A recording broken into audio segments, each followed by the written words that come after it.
Connect news media ताबीरिबसिंगबु तरामना ओक्चरी मणिपुरदा अहानबा phase की Lok Sabha election 19 अप्रैल दा अकनबा इरांग लोइनना पांगथोखरे कांगलुप की इरांग कलिबा मतमदा पांगथोकलिबा इलेक्शन असिदसु इरांगी इरांग आक्तना थनखी वोटिंग की मतमदा बिष्णुपुर डिस्ट्रिक्ट की थमनापोकपीदा पोलिंग बूथ अमदा नोंमै कापखी मसिदा मियोय अहुम असोपन यावखी अदुगा इम्फाल ईस्ट की थोंगजुदा बूथ अमदा ईवीएम थुगाइखी इम्फाल ईस्ट की डीसी ना हाइखी मीसिंगना इरेगुलरिटीज की कंप्लेन तौनरपना इरांगी मतुंगदा पुन्ना बूथ मंगादा वोटिंग लेपखी मसिदा इम्फाल ईस्ट अनी अमदी वेस्ट अहुमनी इम्फाल ईस्ट की मोइरांग कंपुदा वोटिंग की मतमदा मसखंगदबा मीसिंगना ईवीएम मशीन मई थाकी इम्फाल ईस्ट की खुराई लाइखुरेमबी की मियामना हाइरी खुलाई पाइबा मसखंगदबा मीसिंगना लाक्तुना वोट थादखी असेंगबा वोटरसिंग लाखो मतमदा मसी खंगखी मदुदी मखोइगी vote Hana थादखरे मसिदा खुसाउनरबा मियामना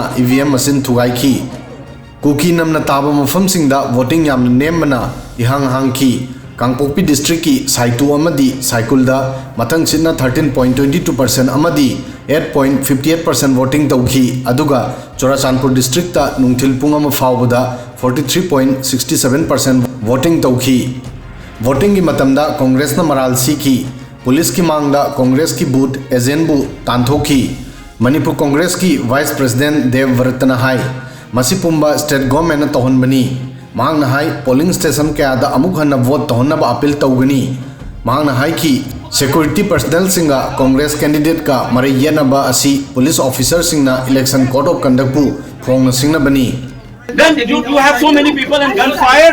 I have come here because we have got the information. No, I am saying is that the polling officer has already complained that the agent was threatened and there was a commotion here. Listen to me, there was a commotion. Are you aware of this?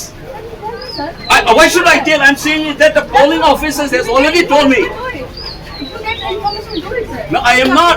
You are here. Are you here? You are guarding here? Since when? I just have come here. So tell who's the officer here. Call him first. Who was in charge of this one? तसेंगना हंदकी Lok Sabha election असी democracy बु करेमनबा अमदी फगीगा मानरी polling booth तनुमै कापा ईवीएम थुगाइबा मई थाबा अमदी बूथ कैप्चरिंग तौबना इलेक्शन असीगी मसक ओहेनखी इलेक्शन से आई ममांग दे जुम हाइजेदुनी आमकना फ्री एंड फेयर ओइदो मानदे हाइबो चपचाबना ngasi je तौरिसिने मनपुरदा लेरिबा फगी इरांग सिग मरि देना इलेक्शन तौसलकनिना असखंदबा म्याम खलाई पाइबा म्याम तौइबा बुसाइ बोथ थादबम तौरिबा बूथ कैप्चर तौसलइबा अदि तौनरि म्याम सी पोचे सी कना रिस्पांसिबल लगदगे कोइ सिङाइ लौदुइब्रा गवर्नमेंट लौदुइब्रा कइनो तौरिजे तौगिबा याम इलेक्शन सिंग ngasi तौइबा म्याम याम बै फ्री एंड फेयर ओइदि हाइनिङि इलेक्शन से तसिनै मोदते एमु लोइना मकुक्ति हलबना सुमगनी ने खगे पुरा लोरे होइना वरी ओइन ताबदो नी लम दिसमान तौगे ताबना मनपुर थोए ता जबसाना को इलेक्शन असिना पीरिबा मेसेज असी अफव नत्ते मणिपुर की मराइबग लेपकदब इलेक्शन असिदा खांगखोंग चाहली नियम Chumna मिरेप खंदुना थागदबा असिगी महुत्ता नमफु नमथाक अमदी सुपनम तौनब honorary free and fair ओइना vote तौदुना अखोइगी चममनरिबा इशूसिंग असिगी माइकई चुमनबा अफब मिरेप खनगदबा मतम असिदा खुरकी इना लाइसारी मसी कनाना तौबनो करिगी तौरिबनो हाइबा मियामना खंगफम थोई अमदी परातंबिफम थोई हंदकी वोट असी उरुरगा डेमोक्रेसी कनबदी लारदना मणिपुर कनबा लुगदबा माली मरमदी पुमनमक खोंग खांग चाइखाइदुना लंबी लमांग नहंदुना थंबा पामली ख्वाइदगी वारिबदी मसी अतोपा कांगलुप अमतन नत्ते अखोइगी मनुंगदगिनी वीडियो सिदंग असिगी दिमतांग सोय फावबदंग थागसरी।